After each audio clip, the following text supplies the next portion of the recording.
welcome to the video lecture on Chapter 8, which focuses just on constitutional seizures. So the Fourth Amendment protects us all from unreasonable searches and seizures of our person, places, and things. So a seizure has some specific elements. The government agent needs to intend to seize an object, including a person, exercise their authority to seize the object or person, physically control the object or person, and the person needs to have an understanding of what is happening such that a reasonable person would not feel free to leave. So these are the four elements of a seizure. I would definitely recommend that you note this down, maybe make a flashcard if that's helpful to you. Again, here's the same elements again in a list, a list format. Now, searches and seizures do involve law enforcement discretion and law enforcement decision making. Sometimes a simple stop will turn into an arrest and a full body search. Now, an arrest is very different from just a stop. Under Terry v. Ohio, the stop and frisk case, that establishes that the authority to stop is independent from the authority and power to arrest. So a stop is not an arrest, but a stop is still a seizure that is regulated by the Fourth Amendment and must be reasonable. So it's really important to note that there is a difference between a seizure, a stop, and an arrest. Okay. So if an officer suspects that a person is armed and dangerous, a frisk can be conducted without a warrant. If we think about the Terry v. Ohio case, that is exactly what happened there. Terry thought this person might be armed, or Terry was the defendant. The detective thought this person might be armed, and they stopped and they frisked them for the safety. And remember, those frisks, they're limited pat-downs of outer clothing for the officer's safety. In United States v. Sharp, it was litigated out how long a stop can last. And the court determined that we need to evaluate the purpose of the stop, the reasonableness of the time used for investigation, and the reasonableness of the means of investigation that the person used. So there's, again, a case-by-case analysis using a totality of the circumstances standard to figure out if a stop lasted too long.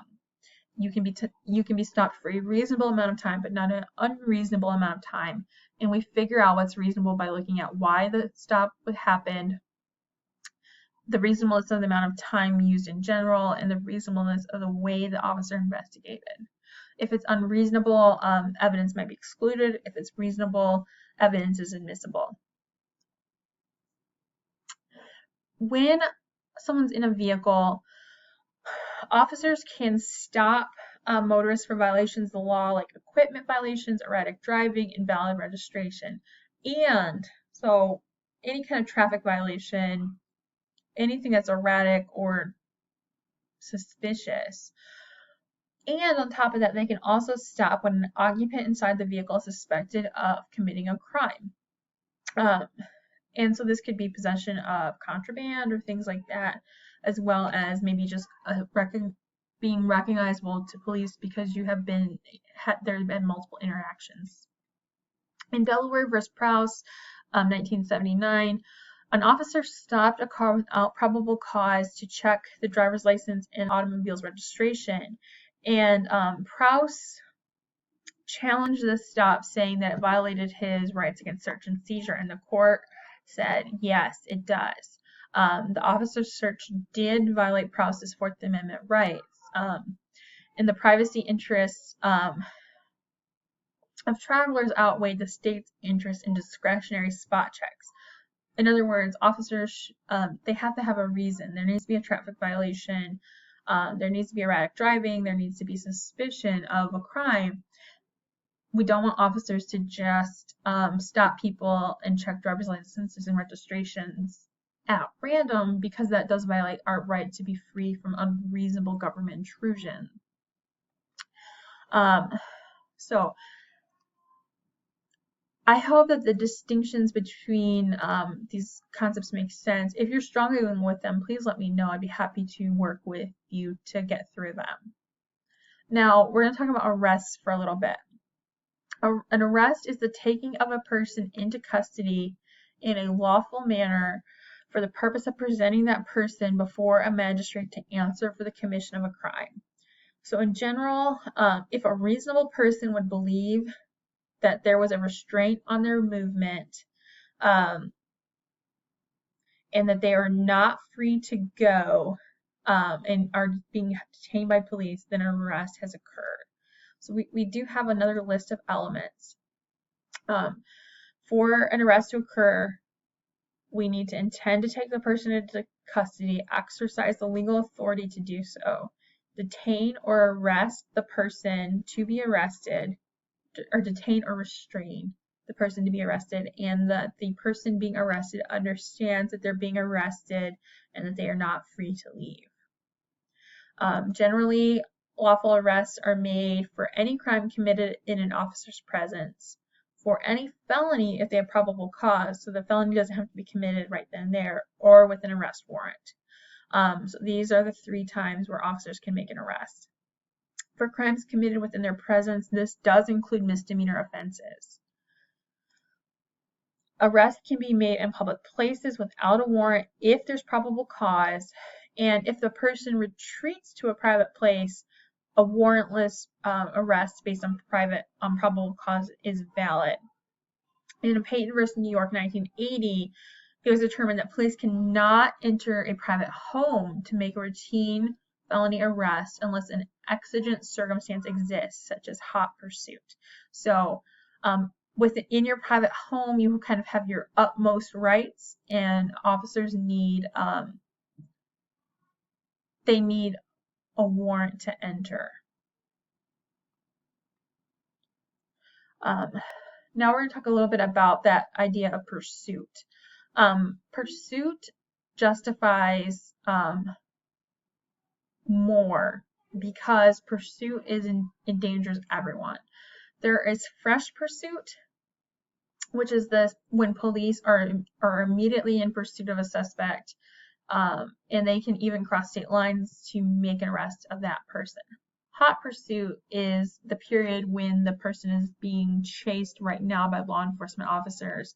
And in a hot pursuit, an officer can enter a constitutionally protected area, like a home, without a warrant.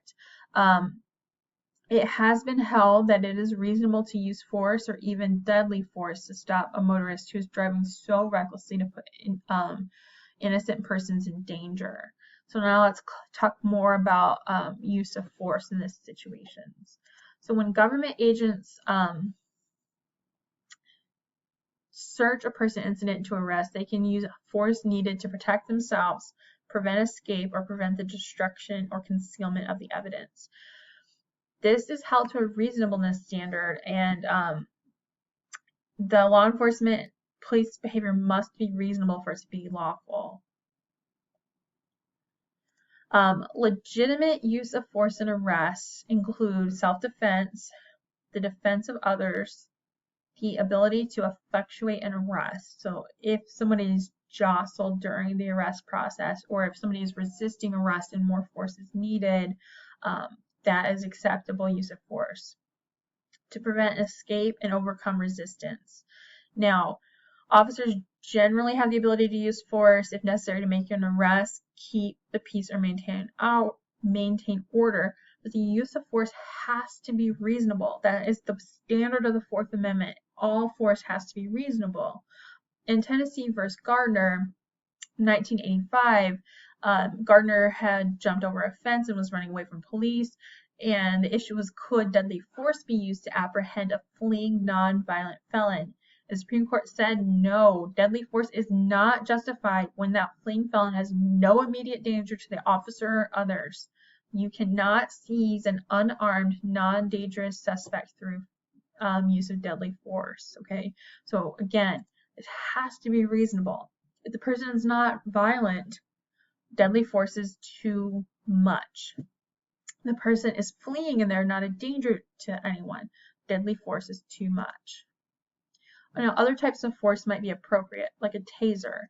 The use of a taser could be considered unreasonable if the subject is neither a flight risk, a dangerous felon, or an immediate threat. So officers can't just tase people. There does need to be, it needs to be objectively reasonable, which means another person evaluating a situation would also agree that the use of a taser was the right choice to make or a good choice to make given the perception of the circumstances. The only justification for deadly force is self-defense or lives of others. The use of deadly force to prevent escape of all felony suspects is constitutionally unreasonable. And that comes right back here to Tennessee v. Gardner. The officer used that deadly force because there was police policy that said deadly force could be used for any fleeing felon, but that is not constitutional. The last little bit, we talked briefly about citizen's arrest. This is being detained by a non-government agent. Arrestee must, if you engage in a citizen's arrest, you must immediately turn that person over to law enforcement. You also could run risk of false imprisonment or some other issues. So I think citizen's arrests are usually not the best case scenario. Immunity from arrest. Some people do have immunity from arrest because of a federal or state statute, such as foreign diplomats. They have complete immunity from arrest. Officers who are using reasonable force in a lawful manner are also immune from arrest because their officers do not violate the law. But officers who do use excessive force will face other sanctions like criminal or civil sanctions. Okay, so this chapter is all about seizures. I think it's really important to understand the difference between an arrest, a stop, and a frisk. That is just a really important element of this chapter. Remember, each one has their own elements, but they're all evaluated using a totality of the circumstances framework. So that's kind of an important way to tie them together. But you do need to understand that they are distinct and they each have their own framework and criteria. Vehicle stops are really important to understand as well. Just because that happens and that's a common way for citizens to interact with law enforcement. So if you have any questions about any of the content, please let me know. I look forward to working with you.